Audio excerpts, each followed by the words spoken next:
Hello and welcome to another episode of the Soul of Business with Blaine Bartlett. I am your host, Blaine Bartlett, and today we've got an interesting conversation. I've talked to this gentleman before. I had him on the show with David Meltzer not too long ago when we were doing the Office Hours live show, and I was absolutely intrigued with what he was bringing to the table. He's got a book that's called Elevated Economics, and I love the title to begin with. Elevated Economics, the dismal science. How do you elevate that? We're going to talk about that a little bit. My guest is Richard Steele. He's the CEO of an organization called Parsec Ventures. And I want to just welcome you, and we're going to talk a little bit about Parsec Ventures, a whole lot about elevated economics, and we'll just kind of see where we go. So, Richard, welcome to the show. Thank you. I appreciate it, Blaine. Great to be with you again. Good, good.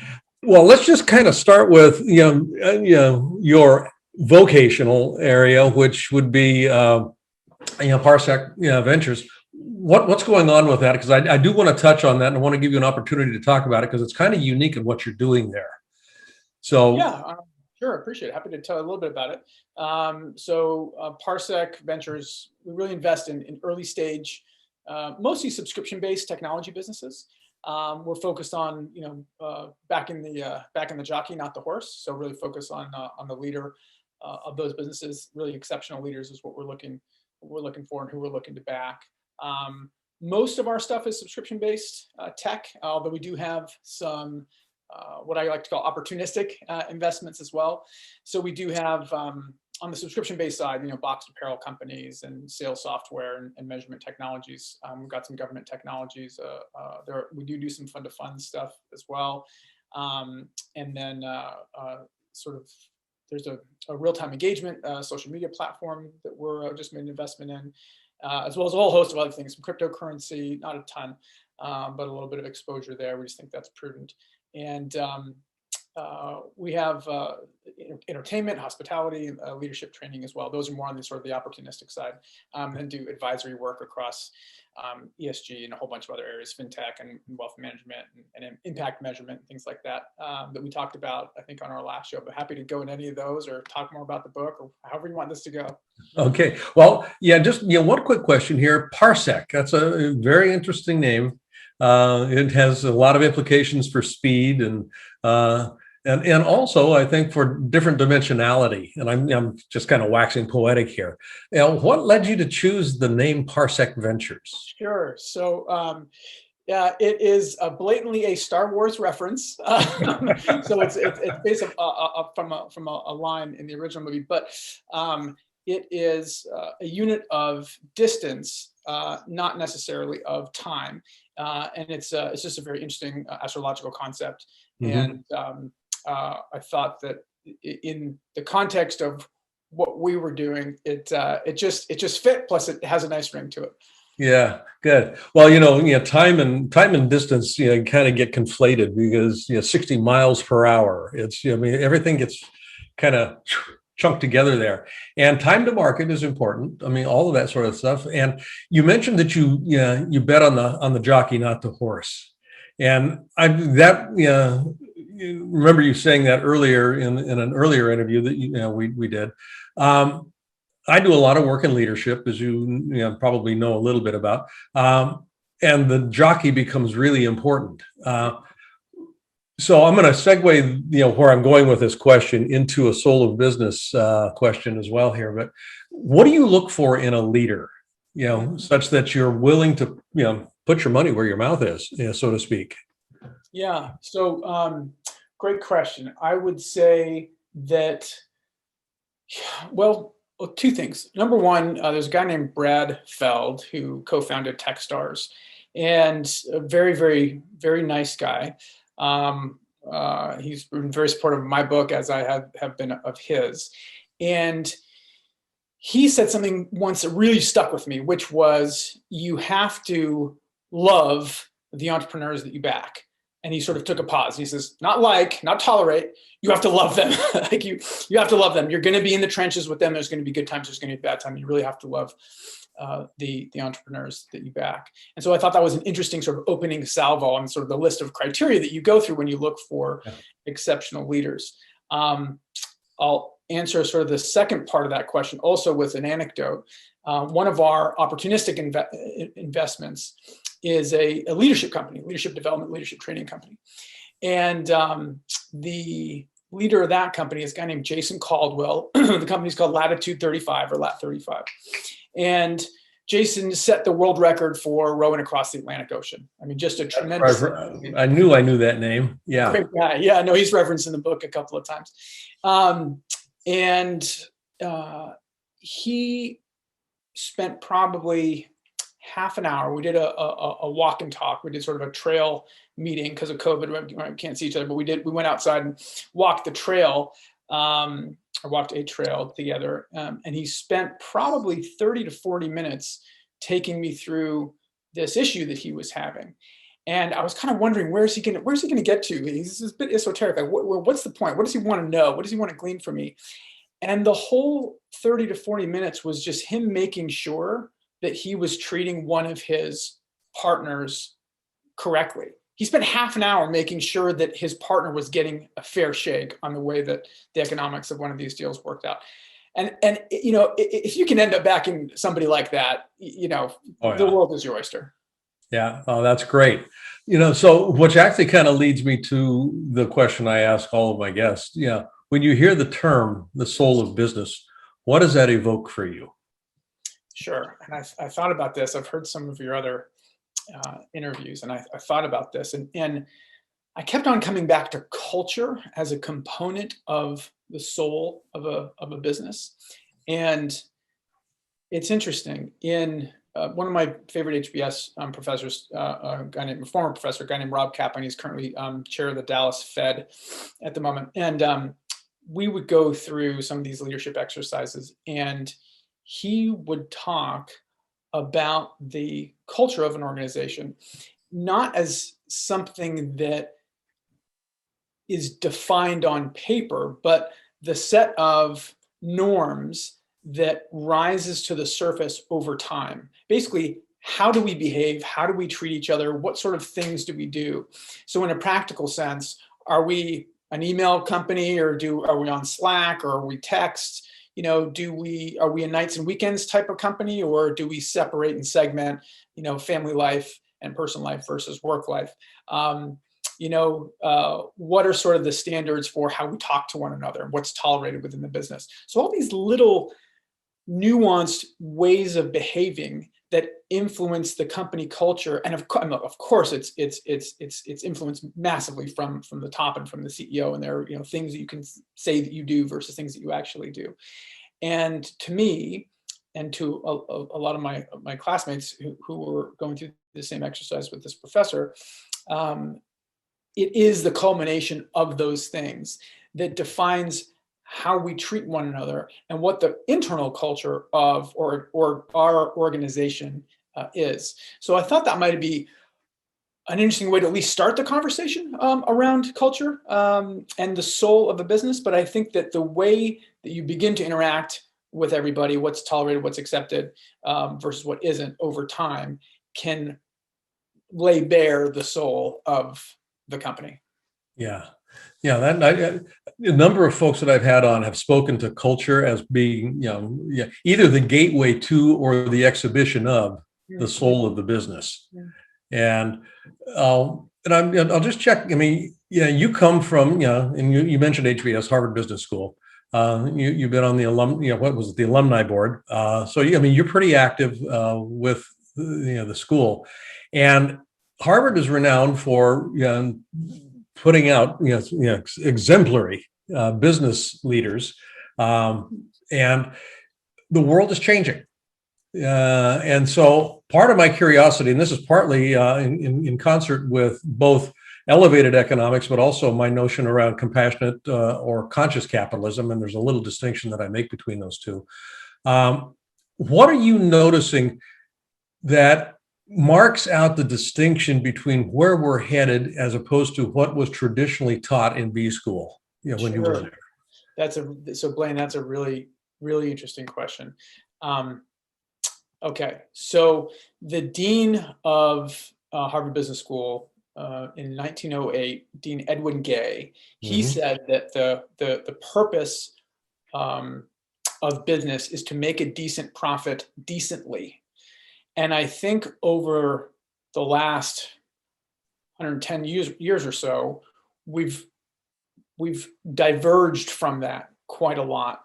And I think part of it is the tragedy of the common, right? And for those who are unfamiliar, if there is a common resource, everybody will use it to benefit their own self-interest at the expense of the shared or collective resource. Hmm. And that has been true in business, I think, at least in businesses that don't really consider their stakeholders for quite a long time.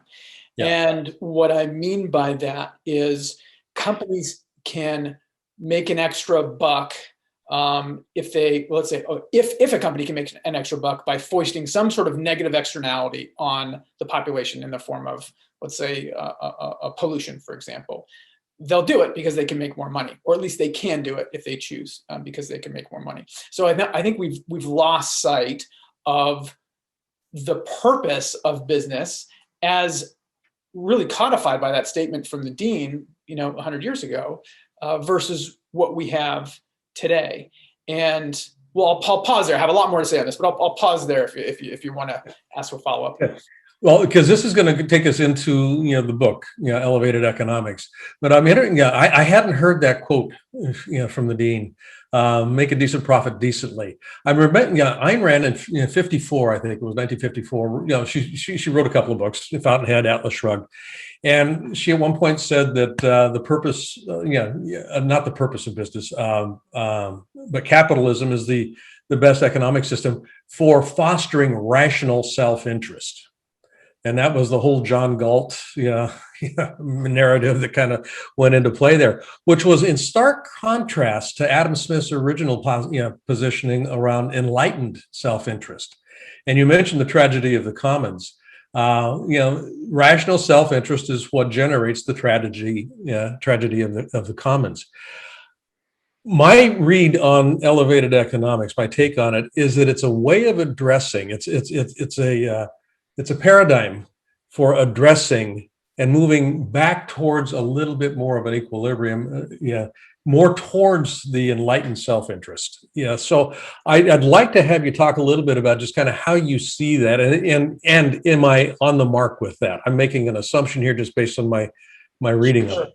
Sure. So in my research, I spent 2 years writing this book, and most of that was research and talking to business school professors, whether they were HBS or MIT or other places, and real world CEOs that are running big consequential companies today. And I've run public companies, I've run private companies, I've been on the board of nonprofits, I've advised the government, and you get sort of a front row seat of how people behave and how they think and how they think that companies should act and behave.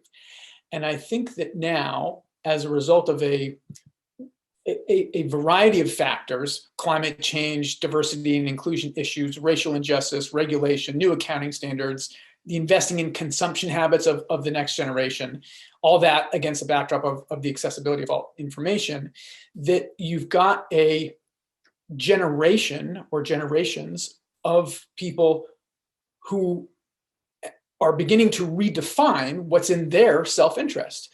Somebody's self-interest may include just themselves and just the amount of, let's say, money they can make. Now, with against the backdrop of all those issues I just mentioned, everybody, I think, is at least beginning to understand that their definition of self-interest has to expand to include other people, to include justice, to include a clean environment.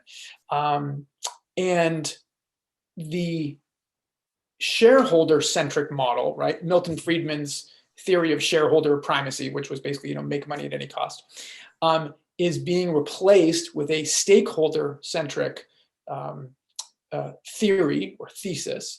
And that's happening simultaneously, both at the on the corporate side, as well as on the individual consumer side and the individual investor side, as well as government, right? So these things are beginning to have an impact and have a real sea change in the way that we consume things, where we invest our dollars as investors and consumers, and then businesses, how they behave,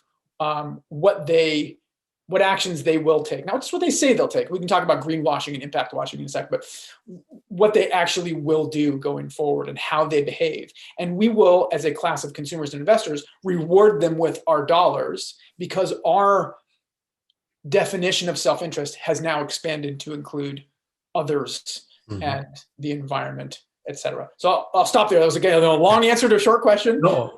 But I hope it helps a little bit. Oh, it does. It's when competing paradigms collide, and this is one of the things that we're seeing, I think, today.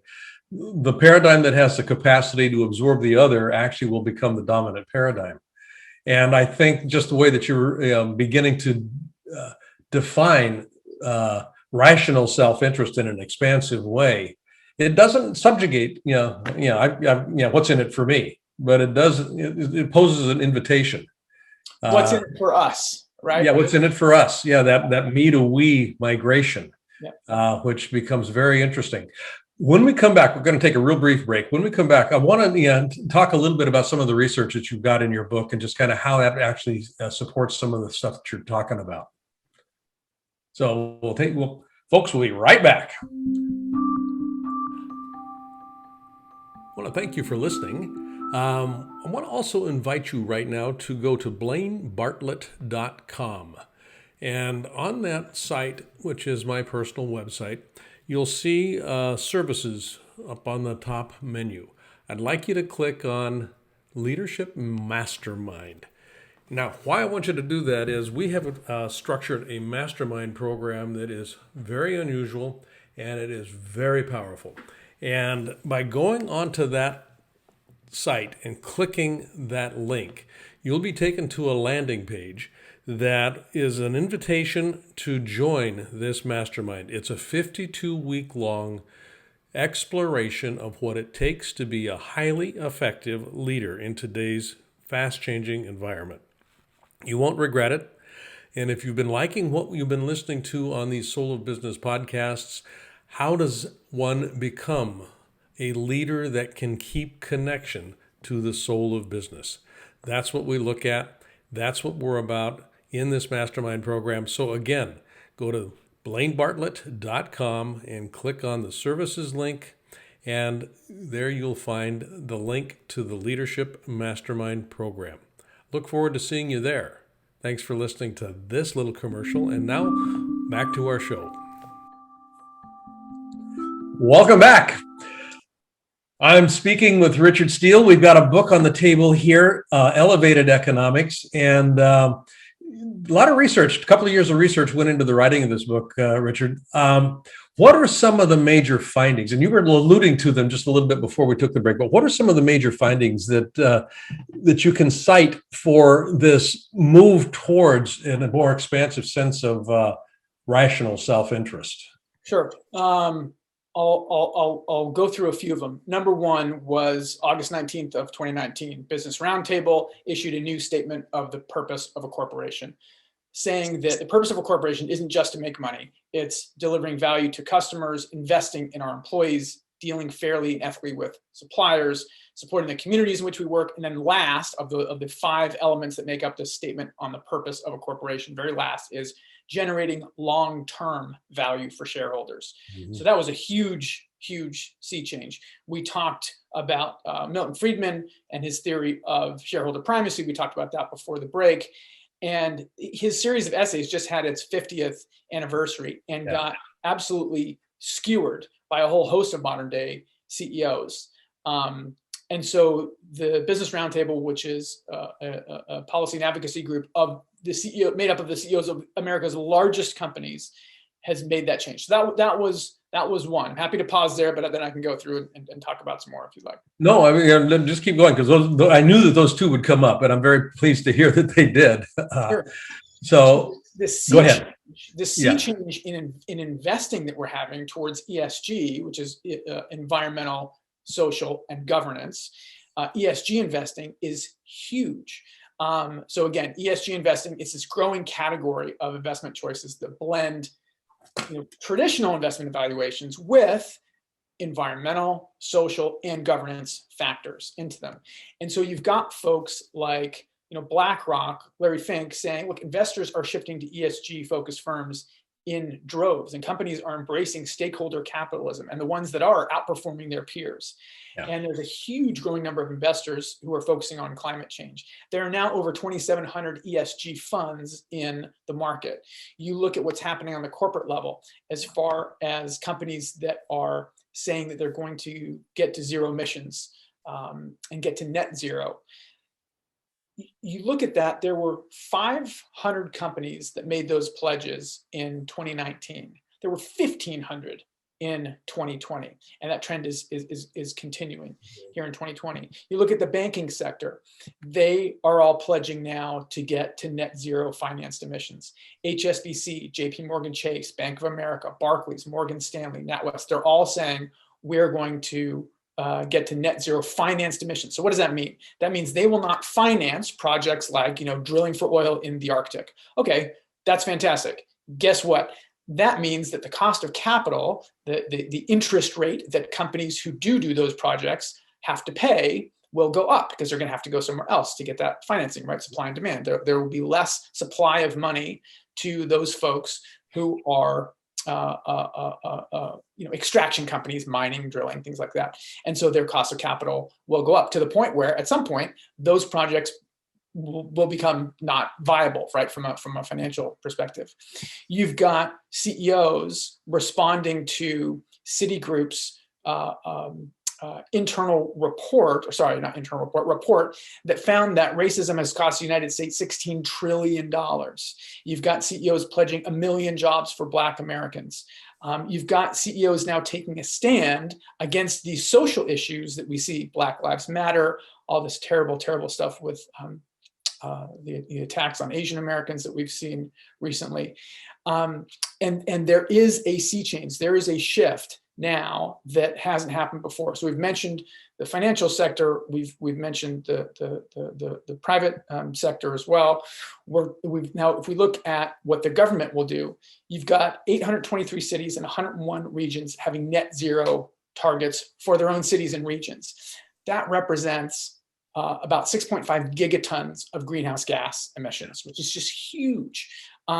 So you've got the government doing it, you've got the private sector doing it, and then we can talk about consumers and the shifts in consumer and investing behavior. But again, I'll pause there. I want to ramble on too much. I'll pause there, and we can get into consumers if you like.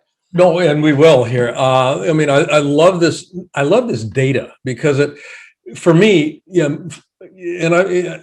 two things here. You're familiar with Just Capital. Yes. Yeah. So we'll talk about that in a bit because I'm on the board of the World Business Academy, which was the catalyst for the Just Capital initiative.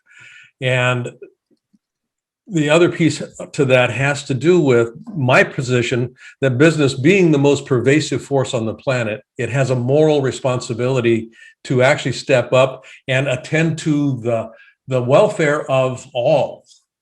The welfare of all. I mean, make a profit decently, make a decent profit decently sort of a thing. But, my choices and my actions make a difference. The decisions I make a difference.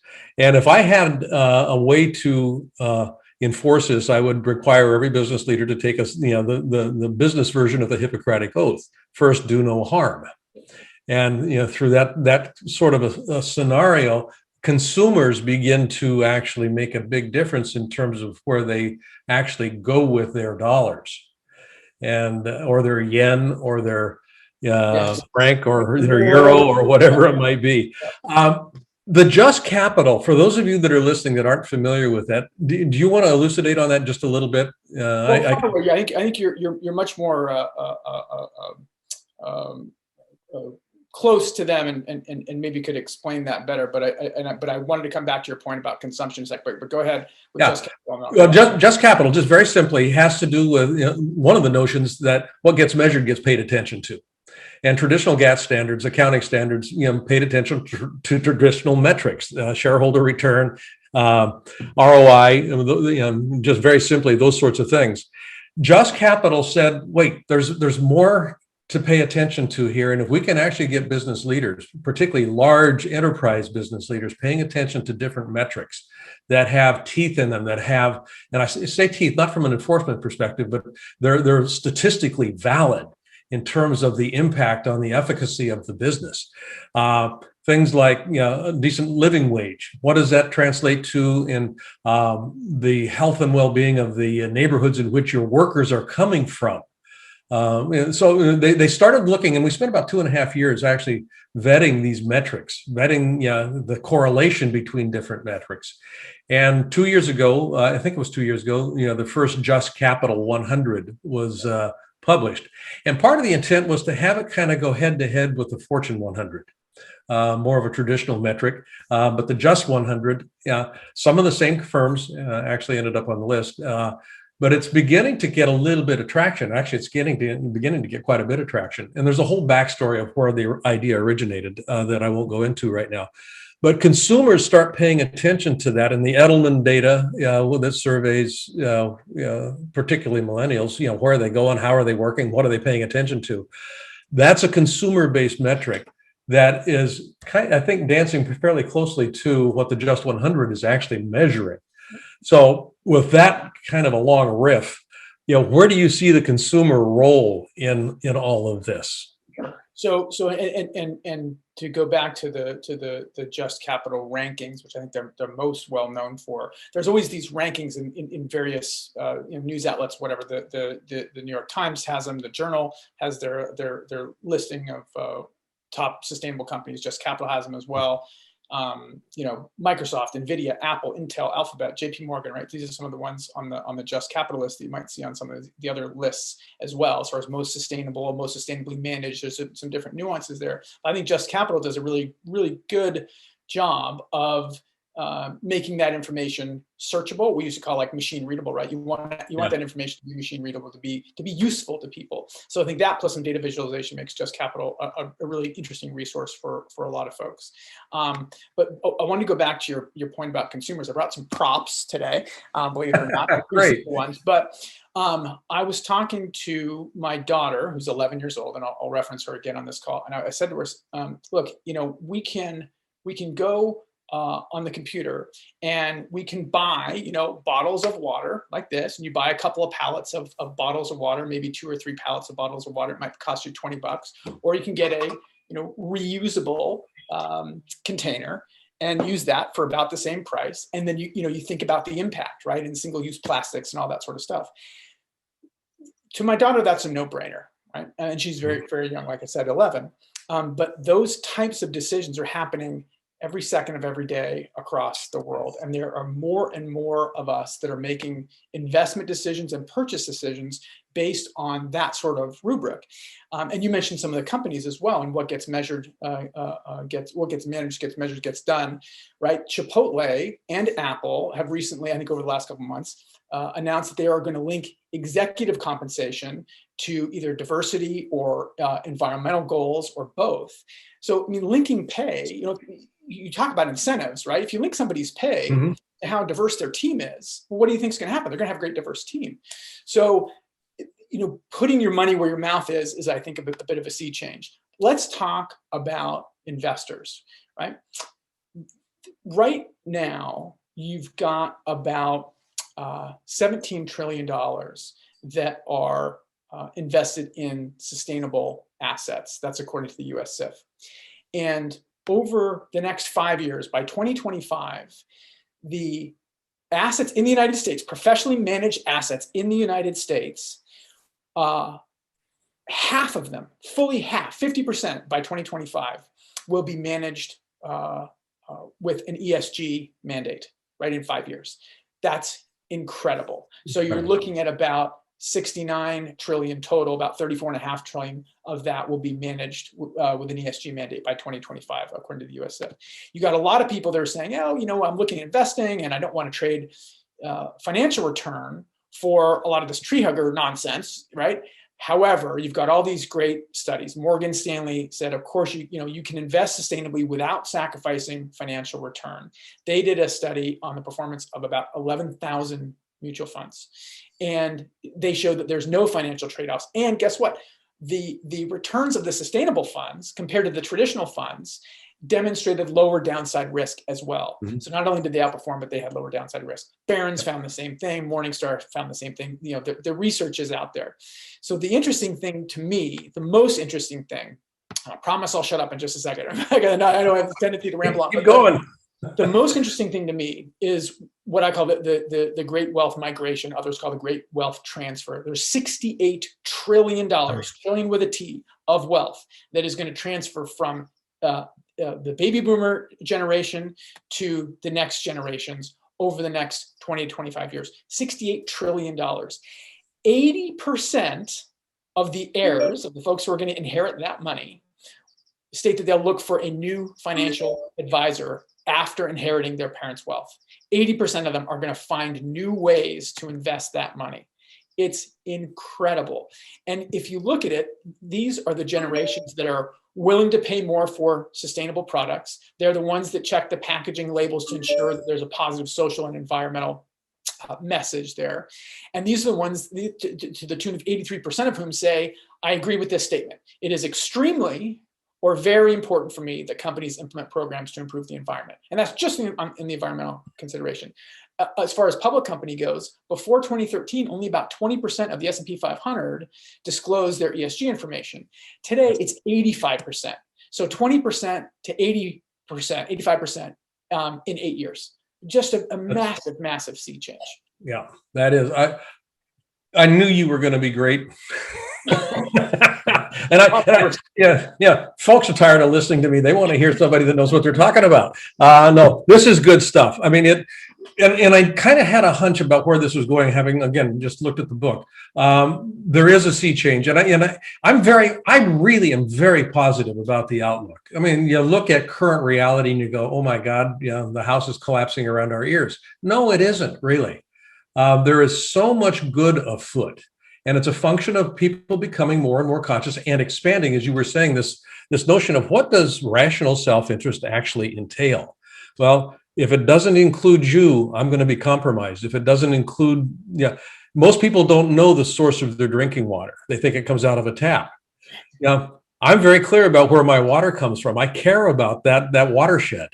So those sorts of things, and it's rational for me to care about that watershed. Absolutely, 100%. It's very rational. 100%.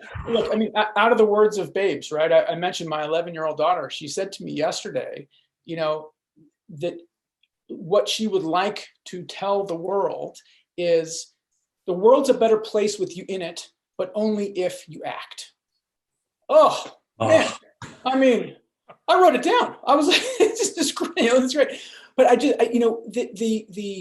the notion that the definition of self-interest is one's self is as outdated today as the buggy whip was in 1960.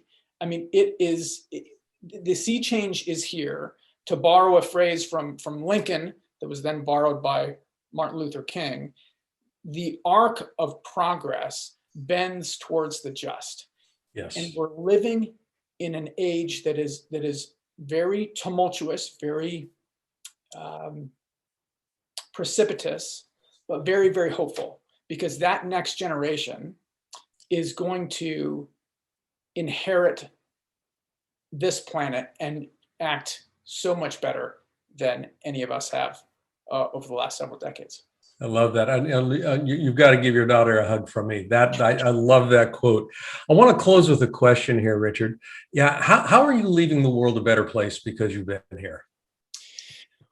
Well, so my stated life's goal is to affect positive change at scale, and I make that known to everybody. I want to affect positive change at scale. The companies that I invest in, the companies that I advise, those are one way that I can do that, putting resources to work in those ways. That's one way. My book, Elevated Economics, was another attempt to have business leaders or those who aspire to have a leadership position in their business, in their company, to have the book act as a framework or a roadmap, if you will, to where things are going. It's not an opinion piece. The book is not an opinion piece. It is facts and figures and firsthand accounts and really smart Ivy League professors that are giving their data and their insights. And all you do is simply extrapolate where it's going, right? Follow those trend lines. So it is a fact-based roadmap for leaders or people who aspire to be leaders in their businesses as to where the puck is going. Skate to where the puck is going, not to where it is. And the puck is going to a completely different place, like we just mentioned, than it has been in decades prior. And I think that this is a very, very hopeful time. I think that we can get there. And I know that there are tons and tons and tons of motivated, principled, decent, good people out there running businesses. And like you, Blaine, I believe that business is a force for good and is the biggest force for good. And so the book was another attempt to affect positive change at scale. And I'm assuming people can get it directly at Amazon or wherever books are sold. Wherever books are sold. Elevated Economics, yes, sir. How can people find out more about Elevated Economics, but also Parsec Ventures, if we've got some budding entrepreneurs out there? Yeah, sure. Folks find me on LinkedIn all the time. That's fine. So just Richard Steele. You can find me on LinkedIn and Twitter at Elevated Econ. You can find me there, and then obviously websites and the book and all that other stuff too. Okay, great. My guest today has been Richard Steele, CEO of Parsec Ventures. The most erudite author of Elevated Economics, and has got a daughter that is an absolute gem from the mouth of babes, truly. You've been listening to the Soul of Business with Blaine Bartlett. Find out more about what we're up to by going to blainebartlett.com and just kind of poke around. You'll see something there that you'll probably like. And if you don't, that's fine. Thanks for visiting. And Richard, thank you for visiting. I appreciate it greatly. It was great to be here. Thank you so much, Blaine. Really appreciate it. You bet. And until next time, folks, thank you for listening.